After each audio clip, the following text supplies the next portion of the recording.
people say in the showers they get their best ideas. For me, I think it's driving. Because when I take a shower, I'm trying to do it as fast as possible. I don't have time to be showering, man. We had the inspection for this property in the last vlog, I think it was, or maybe it was earlier in this vlog. In Olympic Village, awesome place. And the inspection came back and said that there might be a problem with the structure of the building, but you never know because you can't go inside these concrete cement walls, right? The buyer was like, you know what? Let's find something else that has no issues, which is very hard to do unless you find a brand new building, and even those have issues. So kind of a bummer, but these things happen. Our business and our job is supposed to be to just do our best job for our clients, so you can't just convince them if they don't think it's right. That's why they get an inspector anyways. So kind of a bummer, but we just got to get back at it and find them something even better. You know, that's the plan.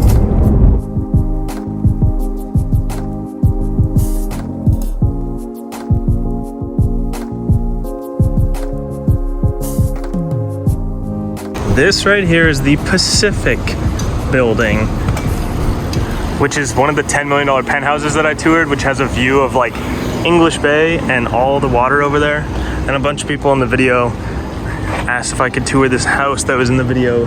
Look, there's a Vancouver house, the infamous curve. This yellow house, which nobody lives in, but it's so cool. So I'm trying to make a video where I'm getting inside here, but I don't know exactly how I'm gonna do it yet. But we'll see.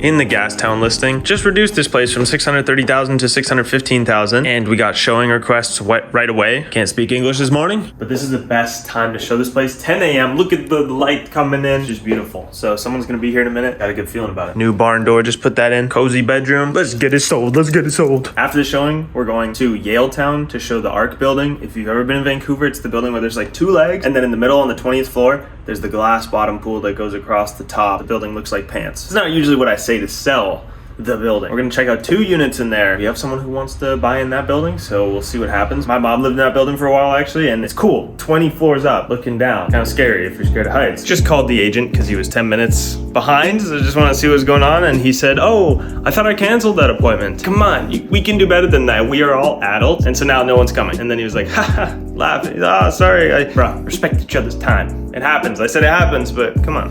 Oh, Gastown. How okay you are.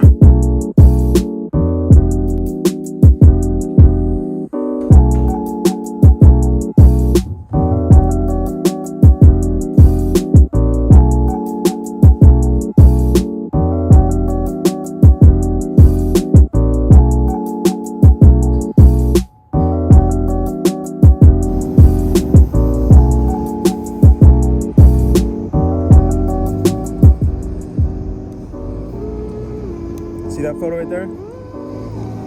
Of this building? Look familiar?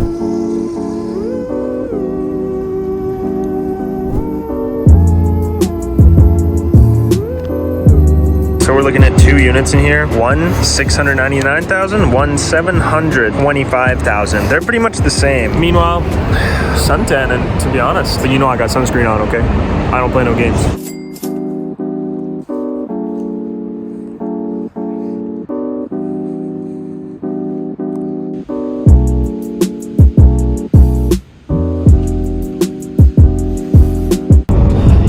Driving across the Cambie Street Bridge. Client liked this Arc unit, so we're gonna offer on this unit, which means we're not gonna remove subjects on the other unit because we had an accepted offer on another unit, but then we got an inspection and it didn't look too good. So get an inspection, you know what I'm saying? We're still gonna offer on this place, or one place either way, in the Arc building. Cool spot. I showed some of the footage of one of the 2 apartments we looked at. They were pretty much the same, so I didn't get footage of both. So now I go home, I sit on computer for a while, and hopefully we make some money. Usually when you do the offers, you leave it open for one day or like the rest of the day. It's like 2 p.m., leave it open until 8 p.m. maybe. You don't want to give them too much time to talk to other people, you know? We'll see.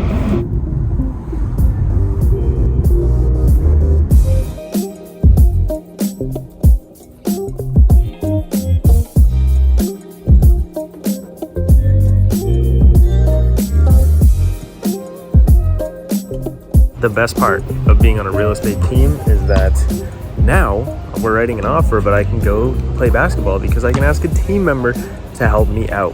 Not that I'm just escaping work, but this was planned ahead of time, and I really love basketball. So Brian, thank you. Thank you for helping me out, because I got it. When he can't write the contract, then I help with his. Otherwise, you can't just ask random people to write your contracts. So when you're in a team, you can.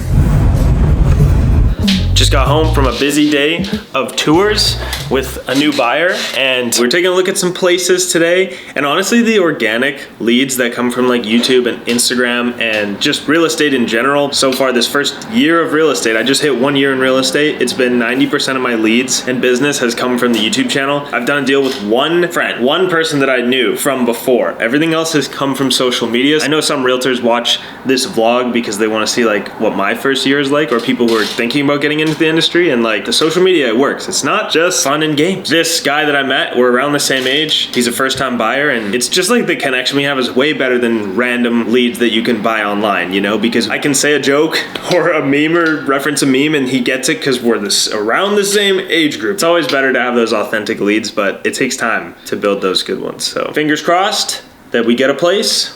We may offer on one of them, and if we do, you'll see it in this vlog. We are going to dinner after that long day of showings, like I said, and I got my new sweater on. Literally in between showings, when I was walking down the street, I was like, oh, that's kind of fire, and they had a little clothing rack on the side of the street. Don't worry, I did wash it first. We good? Even though it's kind of like a store, I'm pretty sure they washed it. It's just that it was on this. It sounds like I just picked this up off the street. That's not what I meant. Anyways, we're going to dinner. We're going to this place called Sing Sing, and I haven't been there before, but I'm going to meet with another realtor just to connect with other realtors around like the same age. We cross paths once in a while, and you start recognizing other people doing the same areas and in the same business and stuff. Going to meet there, it was his suggestion. It's in Mount Pleasant, and it's like a beer bar, Sing Sing Beer Bar. Tongue twister. See how it goes. It looks really cool. Bro, I was just gonna record a vlog and I just saw a rat. Oh my god. Rat man. Or a mouse.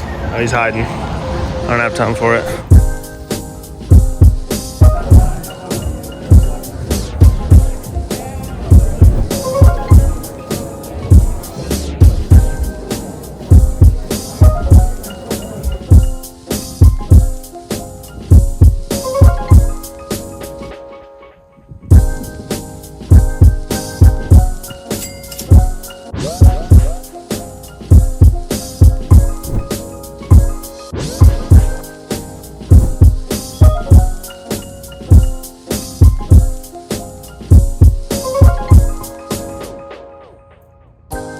So you just saw we were just showing some Richmond units on the water. Someone wanted a water view, but downtown, it's very hard to find west-facing units because those are the first one that go in all the buildings, because you got English Bay, the Burrard Inlet, the water. So we're checking out some over here, some units from the developer. They always got that shiny price tag though. It's like a brand new car. They make them nice and shiny, and then as soon as you live in them, well, they don't go down like cars right away, but they can. And they have the shiny price tag always, no matter what. And I have driven into a dead end. So I'm gonna focus now.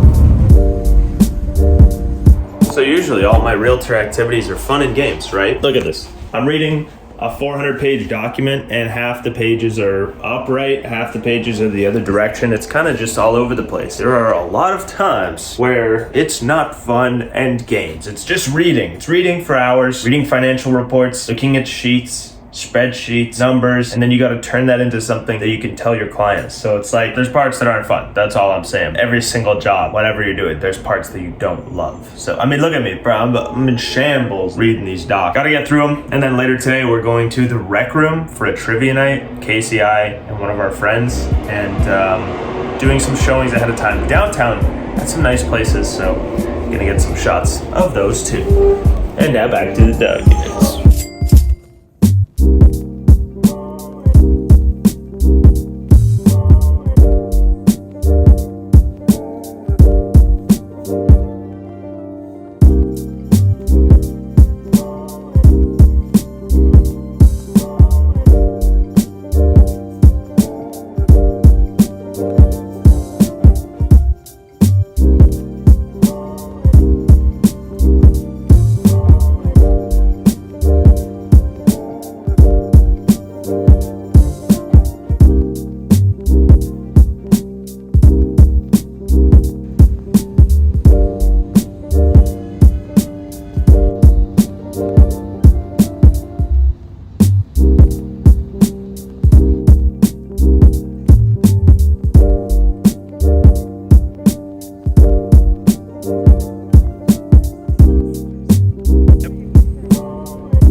Tours done. Going for a late lunch. Meet my mom at Craft in I'm getting a phone call. Business calls, y'all, business calls. Okay, leaving showings.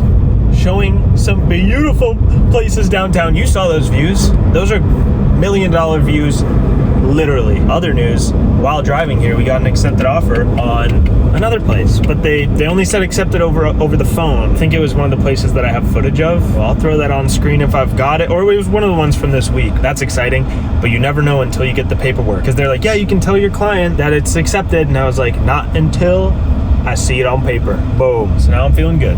And as I was saying, we just got an accepted offer. Let's go. Cheers.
So this is my real estate partner, one of the 3 guys on our team. Me, Brian, Garrison.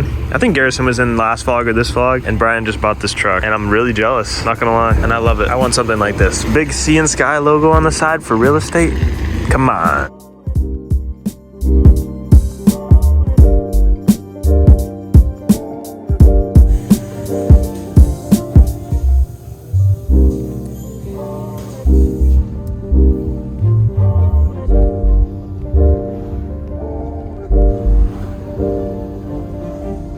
Brian just came to drop me off in my car, and I'm pretty sure I got towed.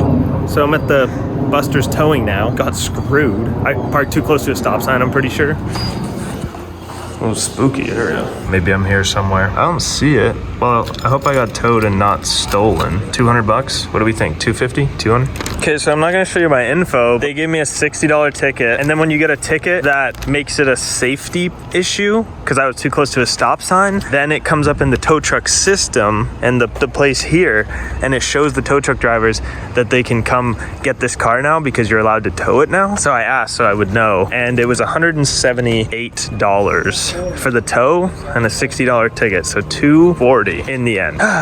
You know, it's okay. There it is. As long as there's no damage, you know what I'm saying? At least I was with my business partner. I didn't have to like drive, walk here or take transit. So as soon as I saw my car was not there, I was like, oh, look, I got towed. That's where I parked. And I think if that is your reaction to when my car is not there and you're like, whoa, why isn't my car there? Then you might deserve to get towed. They're lucky I'm having a okay day. We got an accepted offer yesterday and today. I'm just making myself feel better, but you know, man, a year ago, if this happened to me, I would be breaking down. Like, I'd be like, holy crap, this sucks. $300, 200 something, whatever it is. Like, I literally wouldn't be able to afford that. Like, I would, but it would hurt. Now, I'm not happy about it, but it's like, I'll be okay. That's one of those things. Money can't buy happiness. It certainly makes this part a lot easier to get through, you know? Yeah.